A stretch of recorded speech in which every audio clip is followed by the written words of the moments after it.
parcours scolaire et on va dire estudiantin est malheureusement extrêmement classique dans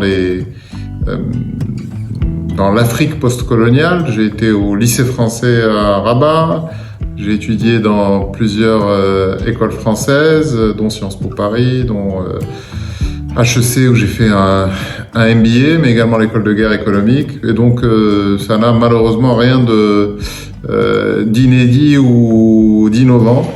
Mais je pense que ça s'inscrit dans un parcours extrêmement classique et attendu de jeunes du continent qui ont évidemment été très privilégiés et qui sont issus de milieux qui sont privilégiés, que ce soit dans le monde politique ou dans le monde économique.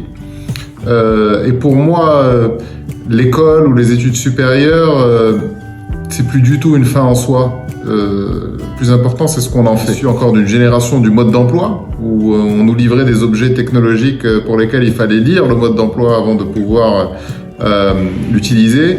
Et maintenant, si vous vous rendez compte, quand on achète un smartphone ou qu'on achète n'importe quel appareil, il n'y a pas de mode d'emploi. Donc on est passé de la génération des ingénieurs à la génération des codeurs, à la génération des slashers.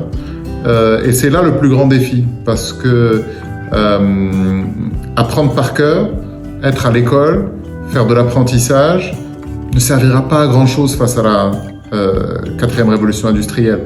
Le plus important, c'est d'apprendre à apprendre, d'apprendre à innover, d'apprendre à travailler en collaboration, à casser les murs, à ne plus être dans une verticalité ou dans une pyramide, mais au contraire, essayer de collaborer et d'avoir de l'intelligence collective. Et à cet égard, je dois dire que ma génération est une génération qui fait le pont entre ceux qui avaient accès à peu d'informations à des temps précis, on attendait le journal du soir pour avoir les informations, et à une génération qui a une surabondance d'informations maintenant, ce qui fait qu'elle-même a de la difficulté à pouvoir trier cette information. Et donc mon message principal, c'est de dire il n'y a pas de limite, on a le droit de faire des erreurs, il faut surtout se tromper tant qu'on est jeune, parce que ça enlève cette aversion au risque qu'on a souvent. Les écoles, les titres, les positions, etc., c'est déjà, ça va être enfoui avec le XXe siècle, c'est pas le XXIe siècle. Et le deuxième message le plus important, c'est de trouver des mentors. Au sortir de l'école, j'ai eu la chance d'avoir un mentor extraordinaire qui m'a appris les vertus du travail, on va dire, parfois répétitif, parfois ennuyeux, mais tellement nécessaire lorsqu'il faut pouvoir maîtriser la manufacture de la pensée intellectuelle et du travail intellectuel et des prestations intellectuelles. Et après, tout au cours de ma vie, j'ai eu énormément de chance de pouvoir faire des rencontres, de rencontrer des personnalités hors normes, comme Mo Ibrahim, par exemple, qui vraiment a été très marquant dans mon parcours parce qu'il m'a donner des valeurs et un compas moral qui sont inaliénables et qui sont non négociables. Et donc, face à ce monde plein d'incertitudes, fait de ruptures, avec très peu de permanence, 80% du job, c'est d'être présent. Lorsqu'il y a une occasion, il faut absolument la saisir, se rapprocher des gens qui sont en capacité de pouvoir vous permettre de prendre des raccourcis dans la vie et toujours regarder les autres avec bienveillance.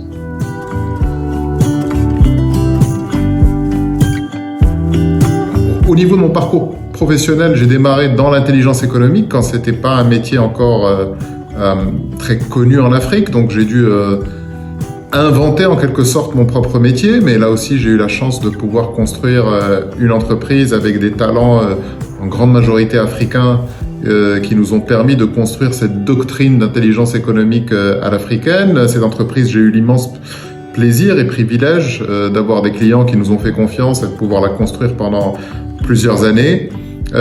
Et puis j'ai eu cette chance extraordinaire de pouvoir la revendre, parce que pouvoir revendre une entreprise, ça donne une liberté exceptionnelle à l'entrepreneur de pouvoir élargir ses horizons, de pouvoir en découvrir d'autres et surtout de ne pas devenir ringard et de pouvoir embrasser les nouveaux métiers. Et donc, cette liberté extraordinaire que ça donne de pouvoir inventer son métier, de rentrer dans un business de niche, pour utiliser le jargon des consultants en stratégie, c'est souvent une stratégie gagnante, mais qui ne doit pas oblitérer le fait que pour beaucoup d'entre nous, être entrepreneur, ça se solde souvent par un échec.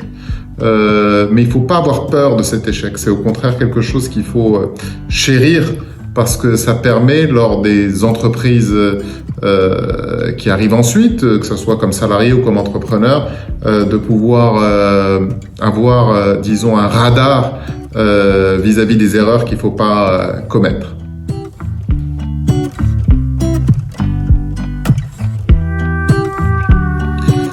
Alors, moi je ne parlerai pas d'une personne qui m'a inspiré, mais plutôt d'une génération qui m'a inspiré. Je me retrouve beaucoup dans les valeurs de cette génération de freedom fighters qui ont lutté pour la libération du Maghreb et qui avaient réussi à faire front commun entre le Maroc, l'Algérie, la Tunisie et dans une moindre mesure la Libye.